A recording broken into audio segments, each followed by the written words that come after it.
Okay. So section 9.3, inferences about two means.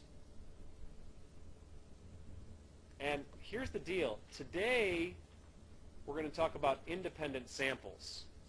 When you come back Thursday, we're going to come back to means, but now they're not going to be independent samples anymore. And we're going to talk about what's going on there. The key concept. Well, again, testing hypotheses or constructing confidence intervals. Of what? The difference. Do you guys see that this is basically a repeat of what we just did? It's just a different parameter, a different statistic. We're going to do hypothesis testing with two means, and we're going to do confidence intervals with the difference. So if you understood the notes from the first half of class, I think this will go smooth. We'll point out the differences as we go, I guess.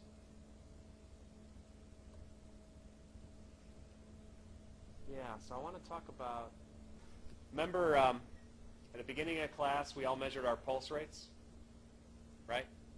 So I'm going to give you an example of dependent samples. And this is what you have to watch for. Are my samples independent or are they somehow dependent? So today, what did we do? We took our sitting pulse rates.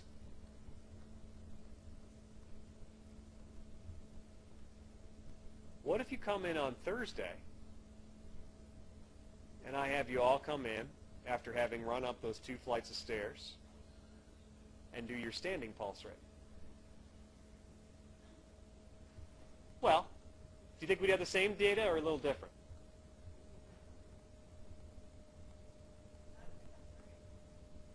What do you think?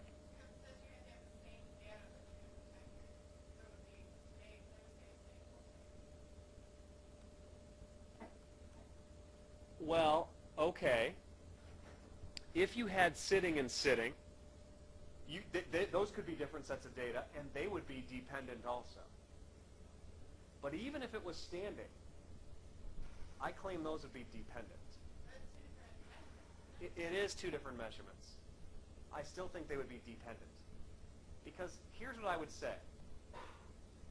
If somebody has a low sitting pulse rate, aren't they more likely to have a low standing pulse rate? And if somebody has a high sitting pulse rate, aren't they more likely to have a high standing pulse rate? Okay.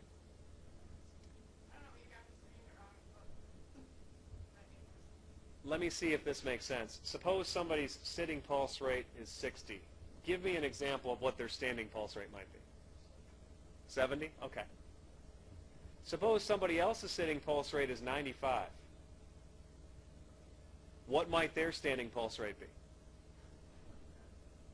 Okay, I'd be very surprised if it were 65. Do you guys understand what I'm saying? I'm saying that even though these 2 values are going to be different, somehow they're dependent, they're matched, they are paired data. Someone said 105. Does that make sense to you? When you can kind of somehow correlate the data from one set with the data of another, you're talking about dependent samples. But if I have independent samples, I'm saying, look, these 2 samples are not affecting each other. As a matter of fact, the example I did in class, we had males and we had females. Are we affecting each other's pulse rates? Don't answer that. Well, no. I mean, this is, right? If we say no, then we might say those are independent. Does that make sense?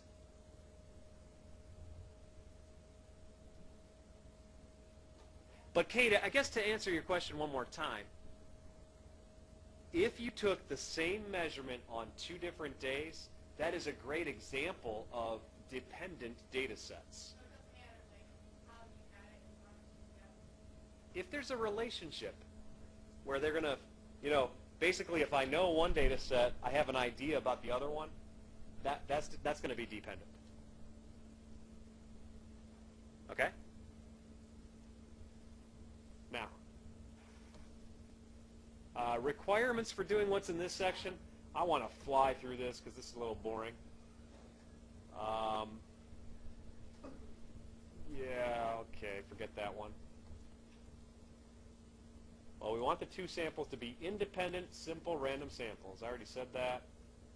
And we want the sample sizes to either be large or from populations with normal distributions. We've seen all that before. Okay, fine. Aha! You guys were right. T! Why are we having T instead of Z?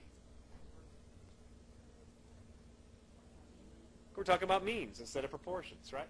And that's why we have X bar and X bar and mu and mu. And 1 and 2 just tells you whether it's from population 1 or population 2. And you guys remember what that is, right? And S1 and S2, what are those? Standard deviations, right? Sample standard deviations. And notice what it says, where mu1 minus mu2 is often assumed to be 0. We saw in the last example why you're assuming that. Because often the claim H0 might be mu1 equals mu2. Often. And if this is what you're testing, then mu1 minus 2 is 0. Is that okay?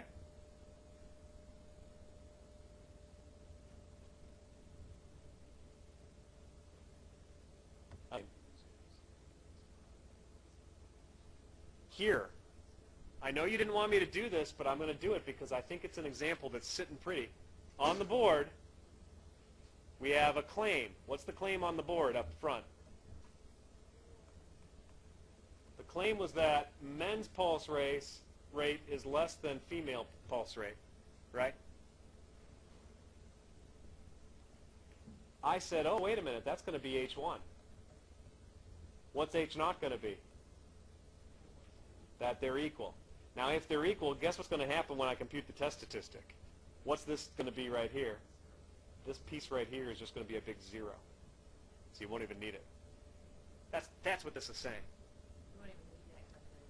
Well, it's 0. So all you'll need is x1 bar minus x2 bar on the top, minus 0 if you want, over this. Most of the time we're going to say that H0 is where the two means are equal. See, you could test other things. You could test the claim that this mean is 20 less than that mean. And you could write like mu1 equals mu2 plus 20 or something. But I don't think we're going to do that on the homework, so I'm not worried about it. That's why they said this. On the homework, that'll usually be a 0. Okay. Oh, confidence intervals. What a sloppy slide. These bars got moved. Yeah, what is DF? Oh, good question. Degrees of freedom. Where did we use degrees of freedom? Remember when we did the T distribution? There's the chart in the back. And they show the T distribution, and then there were all these different rows talking about degrees of freedom, right? Now, I'll tell you something. It doesn't come into play here. It comes into play now when we want to do confidence intervals. Because we're going to have to compute E, the error. And the error formula I'm going to give you is complicated. You don't want to write it down. But what you do want to do is know it's going to be something times a square root. Guess what the something's going to be? I think it's going to be T alpha over 2. And if it's T alpha over 2, you're going to have to know which row of the chart to use. And the way you know the degrees of freedom, it says take the smaller value between n1 minus 1 and N2 minus 1. Do you remember what we used to always use for degrees of freedom? Sample minus 1. Yeah, N minus 1. So we're still going to do that, but we're going to take the smaller number of degrees of freedom out of the 2 samples that I have. Get that?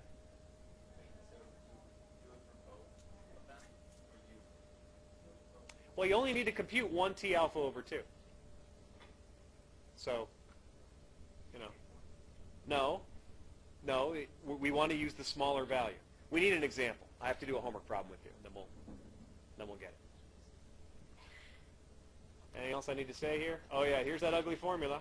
Actually, it's not so bad, is it? T alpha over 2 times the square root of. Oh, there it is. It's in the book, so let's not write it down right now. Let's do a problem. This is page 483. Thank you.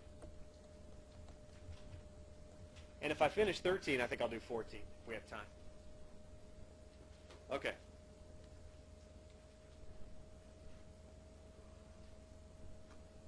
This author's a nut.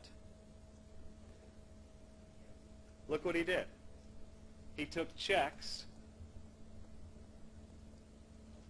and he just looked at the cents amount for all these checks that were written. And then he took some credit card statements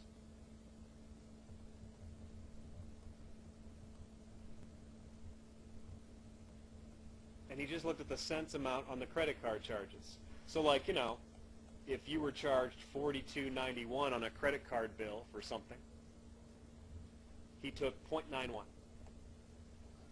And that's one of the data values then.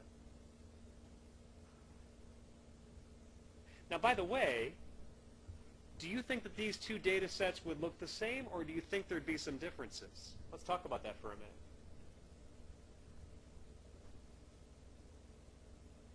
Yeah, Scott?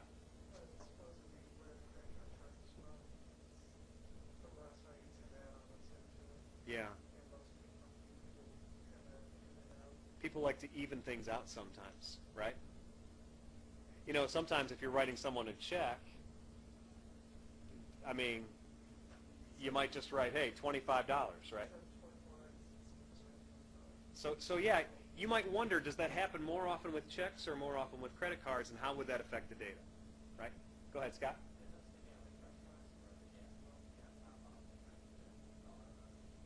Yeah.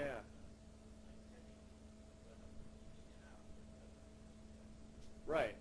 So I guess the question is, again, we're comparing these 2 methods of transaction, right?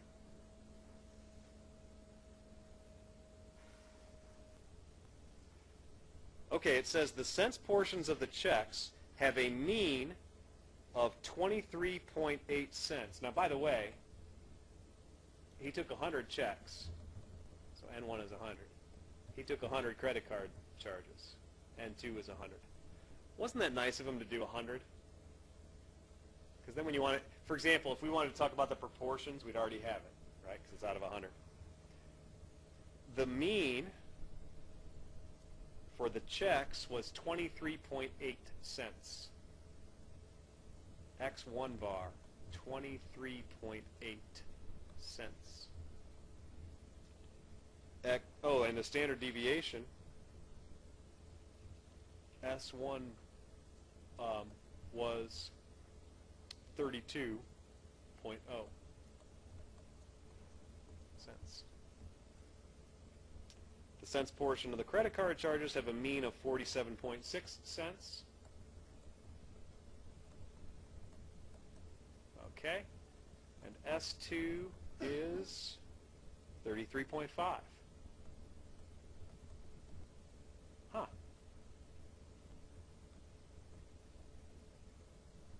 Looks like the credit cards have a higher mean than the checks. Well, I made that claim just now. I don't know what the book says. Let's see what the book says. It says use, well, I'm going to write alpha is 0.05 because you guys know what that means, to test the claim that what? The cents portion of the check amounts have a mean that is less than the mean of the cents portion of the credit card charges, and then it says give one reason that might explain the difference. So we're going to test the claim. How would I word it here? Mu1 is what? Less than mu2. I want to see what the data says. Does the data, do we have enough data and a wide enough difference here to support that claim? You guys understand what I'm doing here? Amber, no? So what's next? We figured out we're trying to test this claim.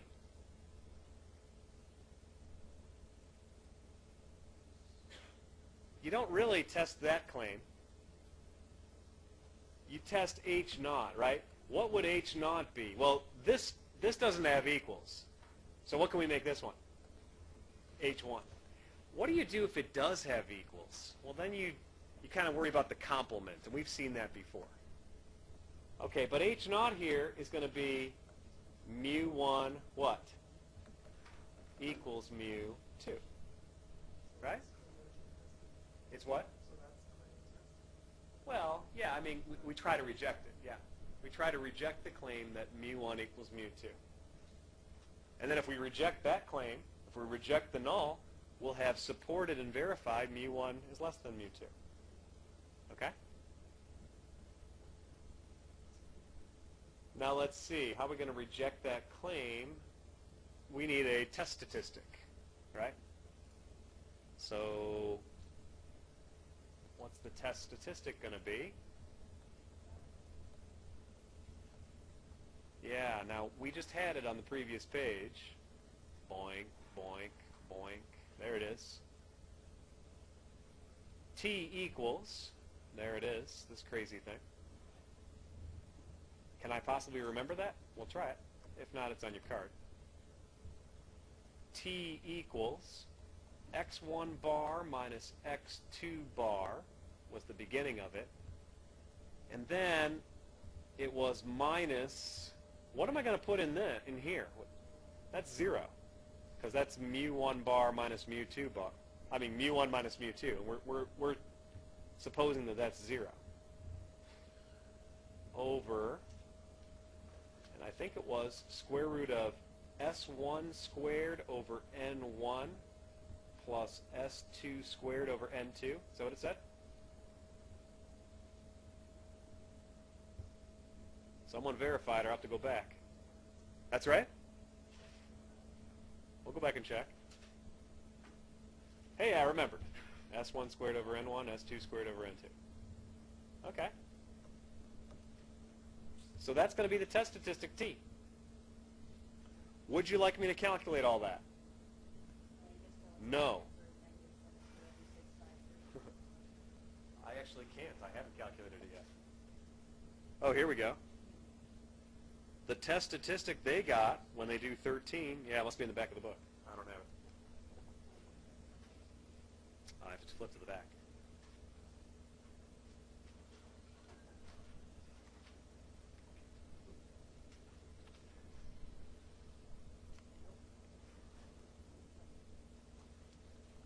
So what'd you get? Okay. Here, I'll calculate it out.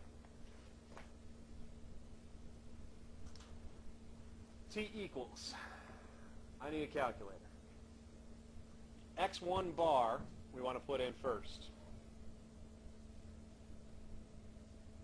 Let's see. Clear this out. 23.8 minus what?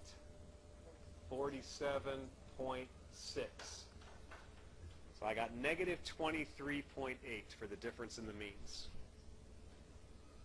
Okay, how about that denominator? Well, I guess that's my numerator. I'm going to divide by, I'll do it all at once, square root, and now I need S1, 32 squared, divided by N1, which is 100. Plus S2 is 33.5 squared divided by what? 100. That's my test statistic. I got negative 5.137.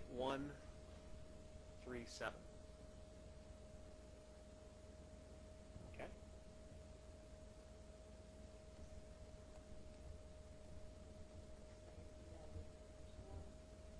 Let me slow down for that. Oh, wow. My p-value is going to be low. If that's my test statistic, t, by the way, I can't use inverse norm. Right? I can't use inverse norm because that's inverse normal distribution. So what should I do? Alpha is, what do we say? 0.05. There it is. Okay. So we want to go back to the back of the book now, right? Let's look. Is this a one-tailed test or a two-tailed test? One-tailed. So you know what I'm going to use in the back of the book? Which column? Column 4. Yeah, this is how I know it's one-tailed. So I have now determined I have to look at column 4. How many degrees of freedom do we have? 99. DF equals 99. They don't even have 99 on the chart. But they do have 100. I'm going to use that and round. So let's say 1.660. That's my critical value. Yeah, either that or you go in between 90 and 100. You know, I might use 1.661. Yeah. But it's not even close here. The critical value, let me put a negative in front of here. Do you guys see that the test statistic is much farther away from 0 than the critical value? We're in the critical region. What do you think I'm going to do? Reject H naught.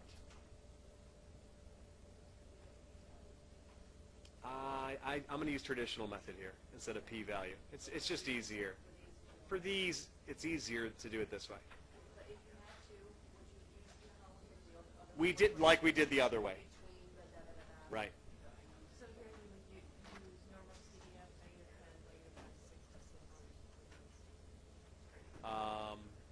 Can't use normal CDF. because it's T. We can't use normal CDF because it's T. We can't use inverse norm because it's T.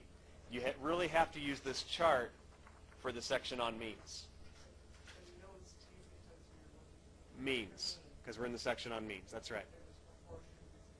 Proportion is Z. That's right. Yeah. No, the final answer is, what do? We reject H naught, so the final answer is we got to write something in English. So what would I say? The data supports the claim. And you know, it's funny, because by the time you write this all out, you forgot what you were even testing, right? The data supports the claim that the mean from the checks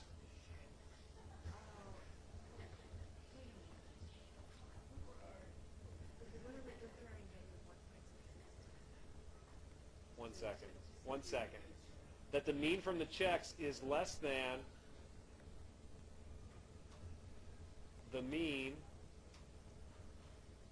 from credit cards. Okay, guys, it is time. I'm going to let people go